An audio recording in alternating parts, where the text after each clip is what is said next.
Hello दोस्तों, क्या हाल है। तो भाई आज के इस वीडियो में हम लोग बात करने वाले सीओडी मोबाइल के कुछ एडवांस्ड ग्राफिक्स फीचर्स के बारे में। तो गाइस जैसे जैसे मोबाइल के हार्डवेयर बेहतर होते जा रहे हैं डे बाई डे, गेम्स भी बिल्कुल वैसे ही आ रहे हैं जो कि न्यू जनरेशन मोबाइल हार्डवेयर की कैपेबिलिटी को 100% यूज कर पाए। तो भाई सीओडी मोबाइल में भी कुछ ऐसे ही एडवांस्ड ग्राफिक्स ऑप्शन है। बट अगर आप इन ग्राफिक ऑप्शन को लेकर कंफ्यूज हो कि भाई इनका काम क्या है और ये बेसिकली गेम में करता क्या है, अगर हम इन्हें ऑन रखें तो क्या मदद मिलेगी, अगर ऑफ कर दे तो क्या फायदा होगा, तो गाइस इसी को लेकर मैं ये वीडियो बना रहा हूँ जहाँ पर मैं बेसिकली एक्सप्लेन करूंगा सीओडी मोबाइल के 6 एडवांस ग्राफिक्स ऑप्शंस। सबसे पहला है डेप्थ ऑफ फील्ड, उसके बाद है bloom, then real time shadow, उसके बाद है रैगडॉल इफेक्ट, एंटी एलियासिंग और सबसे आखिर में है एफओवी यानी कि फील्ड ऑफ व्यू। और एंटी एलियासिंग के ऊपर भी इन डेप्थ अगर आप जानना चाहते हो तो जब पबजी लॉन्च हुआ था, पबजी में एंटी एलियासिंग लॉन्च हुआ था, तो उसके ऊपर भी मैंने एक वीडियो बनाया था, उनका भी लिंक मैं नीचे डिस्क्रिप्शन में दे दूंगा। लेकिन इस वीडियो में भी स्लाइटली टेस्ट कर जाऊंगा ताकि आपको समझने में कोई प्रॉब्लम ना हो। और गाइस ये ध्यान में रखना कि ये वीडियो बेस सेटिंग्स और सेंसिटिविटी वाला नहीं है, उसके ऊपर मैं अलग से एक और वीडियो बना दूंगा बहुत ही जल्द। So without wasting any more time let's begin.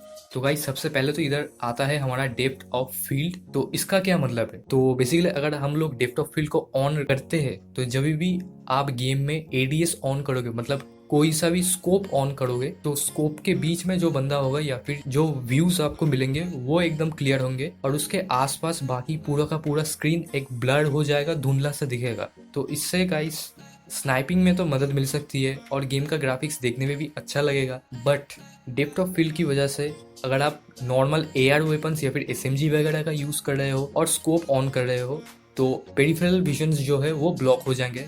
कहने का मतलब था स्कोप ऑन करते हुए भी लेफ्ट और राइट में बहुत कुछ आपको दिखता होगा तो वो विजन्स आपको नहीं मिलेंगे। अगर उधर एनिमीज आ जाते हैं तो वो भी कुछ कुछ धुंधले दिखेंगे। और डीओएफ ऑन करने से भाई एफपीएस पर भी गेम का असर पड़ता है अगर आपके पास एक केपेबल हार्डवेयर वाला फोन नहीं है तो। अच्छा खासा गेमिंग डिवाइस की बात कर रहा हूँ।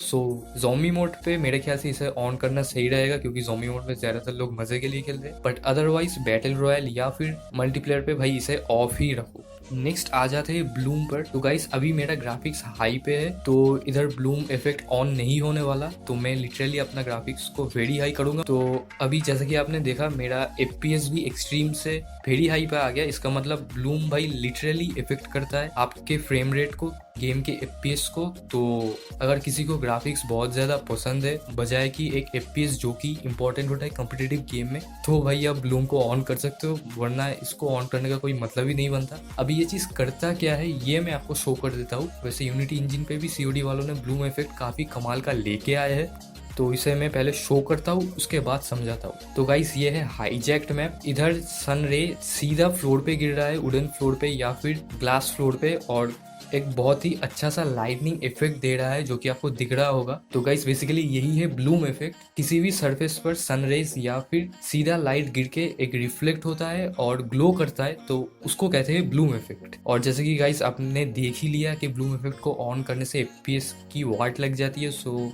मेक श्योर कि ब्लूम इफेक्ट को ऑन मत ही करो क्योंकि कॉम्पिटिटिव गेम है भाई, ग्राफिक्स ही देखते रह जाओगे या फिर जीतोगे भी। अब भाई इसके बाद आता है रियल टाइम शेडोज। तो इसको भाई मैं ना एक्सप्लेन नहीं करने वाला क्योंकि मुझे पता है कि मेरी ऑडियंस बहुत इंटेलिजेंट है, समझ जाएगी। तो बढ़ते हैं नेक्स्ट वाले ऑप्शन की तरफ। ओके नहीं मतलब जोक था, seriously. Real time shadow guys basically ऐसा है, एक काम करो धूप पे निकल जाओ और अपने परछाई को देखते जाओ, आप चलते जाओगे वो भी चलता जाए। बेसिकली यही है रियल टाइम शेडो। सो गेम में क्या होता है कि जितने भी बिल्डिंग्स वगैरह है, ट्रीज वगैरह है, उनके तो शेडोज स्टेबल होते हैं, लेकिन अपना जो कैरेक्टर है वो जब चलता है फिरता है सनलाइट में या फिर किसी भी लाइट में, तो उसका भी एक शेडो आता है। तो अगर आप रियल टाइम शेडोज को ऑन करके रखोगे तो जितने भी गेम कैरेक्टर्स होते हैं, दौड़ रहे, भाग रहे, कूद रहे, कुछ भी कर रहे, उनके भी शेडोज रियल टाइम में आपको गेम पे दिखेंगे। अगर ऑफ कर दोगे नहीं दिखेंगे, सिंपल सी बात है। और दोबारा वही चीज़ कहूँगा गाइस, अगर आपके पास एक कम पावरफुल डिवाइस है तो इसे भी ऑफ ही कर दो। बट अगर आपको गेम को ब्यूटीफुल दिखाना है, सुंदर दिखाना है ग्राफिक्स को, और आपके पास एक अच्छा खासा डिवाइस है तो ऑन कर दो। इसके बाद है भाई रैगडॉल इफेक्ट। तो गाइस मैं बहुत श्योर हूँ तुम लोगों में से 90% लोगों ने तो भाई GTA सीरीज का कोई ना कोई गेम तो खेला ही होगा। जब भी हम कार को चलाते थे, ड्राइव करते थे और बीच में ही एंटर मार के कूद जाते थे तो बंदा कैसे लुढ़कता फुढ़कता आगे गिर जाता था, उसको ही कहते हैं गाइस बेसिकली रैगडॉल इफेक्ट्स। तो जब भी गेम में आपको कोई शॉटगन से हिट कर रहा है, स्नाइपर से हिट कर रहा है, हेडशॉट मार रहा है, वो जो वेपन का इम्पैक्ट है उससे आपका गेम का कैरेक्टर एकदम हवा में उड़ जाता है या फिर एक झटके से गिर जाता है, उसको ही बेसिकली कहते हैं रैगडॉल इफेक्ट्स। और ये भाई ऑलमोस्ट आजकल के सभी मोबाइल गेम्स पे भी मिल रहा है, तो उतनी कोई बड़ी बात नहीं, इसे आप ऑन करके भी रख सकते हो। अगर नहीं करोगे तो भी इसका गेम के ऊपर ज्यादा कुछ इफेक्ट होने नहीं वाला है, बट स्टिल मैं गाइस यही रिकमेंड करूंगा कि ऑफ ही कर दो। एक कॉम्पिटिटिव गेम में आप जितना FPS बूस्ट ले सकते हो वो बेहतर रहेगा, बजाय कि आप ग्राफिक्स के मजे उठा। इसके बाद आ जाते हैं हमारे 5th पॉइंट पे, जो कि है एंटी अलियासिंग। ये एक बहुत ही ज्यादा इंपॉर्टेंट फीचर है। सो बेसिकली गेम के जितने भी कैरेक्टर्स है, वेपन्स है, या फिर पूरे गेम में आपको जो भी चीजें दिखती है किसी भी गेम में, चाहे वो PC में हो चाहे वो मोबाइल पे हो, हर चीज का एक एज होता है जहाँ पर एक लाइन सी बनी रहती है। तो अगर वो लाइन थोड़ा टेढ़ा मेढ़ा हो, इसका मतलब एलियासिंग का इशू है। अगर लाइन एकदम स्मूथ हो तो भाई एंटी एलियासिंग एकदम परफेक्टली काम कर रहा है। और अगर आप एंटी अलियासिंग को ऑन कर दोगे तो गेम तो बहुत ब्यूटीफुल दिखेगा, लेकिन FPS में ह्यूज ड्रॉप आएगा। गेम अगर आपका फोन पे 60 FPS पे चल रहा है तो कांस्टेंट वो 60 FPS नहीं दे पाएगा, 50 FPS 40 FPS ऐसा होता रहेगा। सो अगर आपके पास एकदम हाई एंड वाला डिवाइस है, एग्जाम्पल ले लो स्नैपड्रैगन 800 सीरीज के ऊपर, तभी एंटी अलियासिंग का ऑप्शन ऑन करो, अदरवाइज मत करो। और अगर तो समझ में नहीं आया कि भाई एंटी अलियासिंग ये क्या बोल दिया तूने, सब सर के ऊपर से चला गया, सो मैंने एकदम डिटेल में एंटी अलियासिंग के ऊपर एक वीडियो बनाया था, उसका लिंक मैं डिस्क्रिप्शन में दे देता हूँ, जाके चेकआउट कर लो गाइस, एकदम मजे से समझ में आ जाए।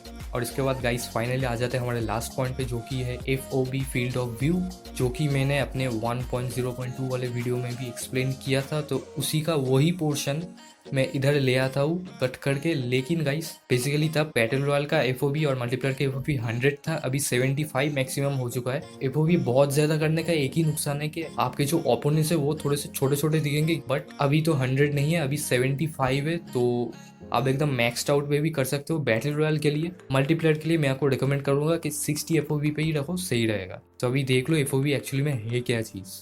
और अब मैं एक्सप्लेन करता हूँ कि FOV क्या होता है। FOV बेसिकली होता है फील्ड ऑफ व्यू। तो इसे एक्सप्लेन करने के लिए मैं आपको पहले ये पिक्चर दिखाता हूँ, देख लो अभी स्क्रीन पे, माउंटेन कितना पास है, राइट में जो ट्री है उसका भी पोजीशन आप देख लो। अब ये देखो गाइस 100 FOV करने के बाद ये पिक्चर, माउंटेन थोड़ा सा दूर चला गया है, लेफ्ट में जो ट्री है वो भी थोड़ा सा दूर चला गया है, राइट का ट्री भी दूर चला गया है, राइट में जो ट्री था उसके राइट में भाई और 2 ट्रीज हमें देखने को मिल रहा है। मतलब आपका जो फील्ड ऑफ व्यू है, वो जो व्यूइंग एंगल है, ये सिंपली एक्सटेंड कर देता है और इससे आपको मदद मिलती है ज्यादा से ज्यादा एनिमी स्पॉट करने की। सो गाइस यही थे इस गेम के कुछ एडवांस ग्राफिक्स वाले ऑप्शन। और अगर आप इन सभी चीजों को ऑन कर देते हो तो भाई ग्राफिक्स एकदम बढ़िया दिखता है। हालांकि ये गेम अनरियल इंजन 4 पे नहीं बना है, यूनिटी इंजन पे बना है, बट फिर भी डेवलपर्स ने कमाल का काम किया है। सो चलो दोस्तों, आज का वीडियो यही तक था। आई होप मैंने जितने भी एडवांस ग्राफिकल ऑप्शंस थे इजी वे में सब कुछ एक्सप्लेन कर दिया होगा। सो अगर ऐसा है और अगर सब कुछ समझ में आ गया है तो गाइस मेक श्योर वीडियो को एक लाइक कर दो। और चलो दोस्तों, इस वीडियो में इतना ही, मिलता है अगले वाले वीडियो में, तब तक के लिए टाटा बाय।